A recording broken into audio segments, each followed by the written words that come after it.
Hello students, welcome back to Imperial classes once again.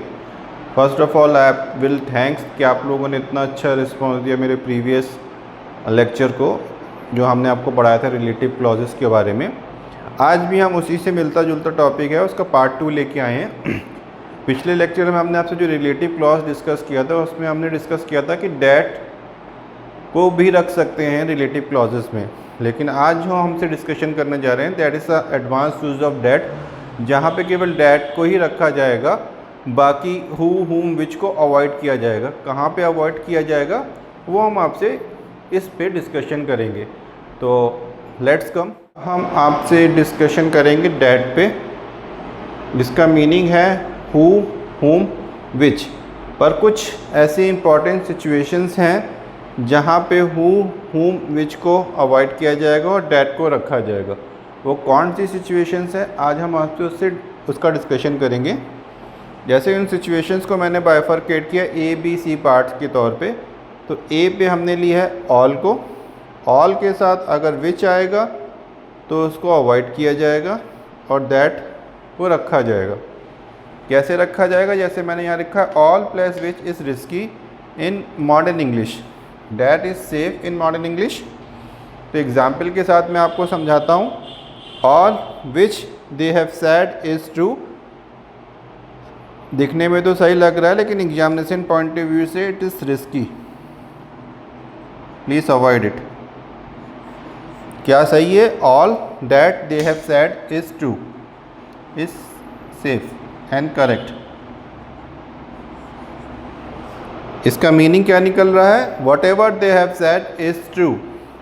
सो आप इसका screenshot ले लीजिए ताकि हम आपसे इम्पॉर्टेंट सिचुएशन भी डिस्कस कर सकें। हम आपसे इम्पॉर्टेंट सिचुएशन भी डिस्कस करेंगे जिसमें हम डिस्कशन करेंगे सुपरलेटिव डिग्री के साथ विच, हु और डैट पे। सुपरलेटिव डिग्री के साथ अगर विच आएगा दैट इज़ रिस्की, हु आएगा दैट इज़ ऑल्सो रिस्की।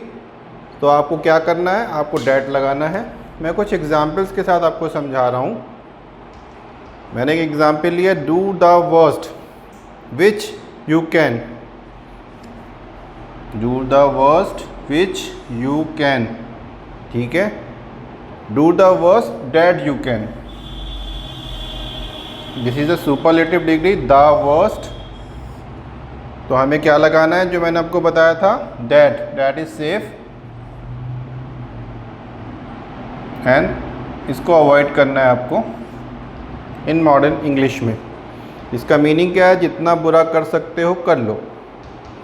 उसी तरह एक दूसरा एग्जाम्पल लिया है, he is the greatest man who ever lived या दैट एवर लिव्ड। तो इसमें क्या है? ही इज़ द ग्रेटेस्ट है तो सुपरलेटिव डिग्री। सुपरलेटिव डिग्री के बाद हमें क्या रखना है? दैट। तो he is the greatest man who is risky and avoidable.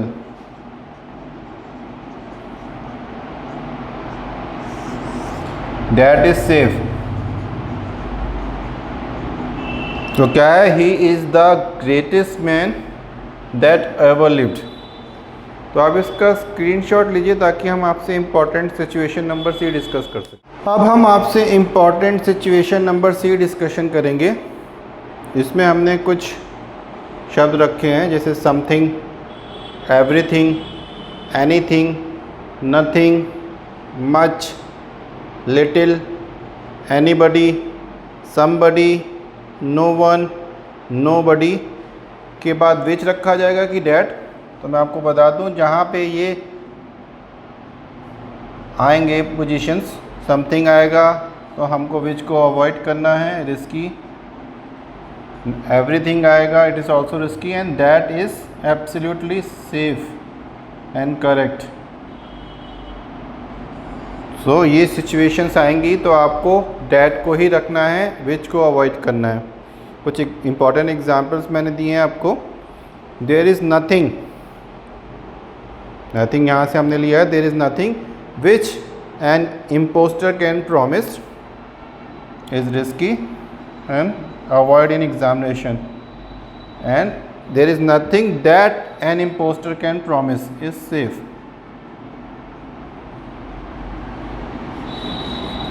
तो इसका मीनिंग क्या है? ऐसा कुछ नहीं है जिसका वादा ढोंगी नहीं करते हैं।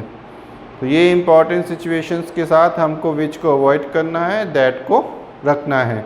आप इसका स्क्रीनशॉट लीजिए ताकि हम important situation number D discuss कर सकें। अब हम आपसे important situation number D discuss करेंगे, जिसमें हमने लिखा व्हाट प्लस इज़ या वॉज, स्टेट या स्टेज की फॉर्म होती है, प्लस इट प्लस विच या डैट।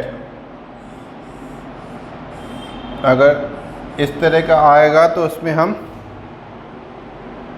विच को नहीं रखेंगे, which is wrong, not even risk, it's wrong and that is absolutely correct। तो अब क्या है, एक एग्जाम्पल के साथ मैं आपको समझा रहा हूँ। what is it which they have done, what is it that they have done। तो which is wrong, that is correct। तो what is it that they have done, इसका मीनिंग क्या, वह क्या है जो उन्होंने किया है। बेसिकली आप शेक्सपियर्स या लिटरेचर्स की जो किताबों में पढ़ते होंगे तो इस तरह की भाषा का यूज़ होता है। तो मैंने नोट में भी लिखा है, it is a figurative style to convey the following meaning. Normally हम इसको कैसे बोल सकते हैं, व्हाट हैव दे डन।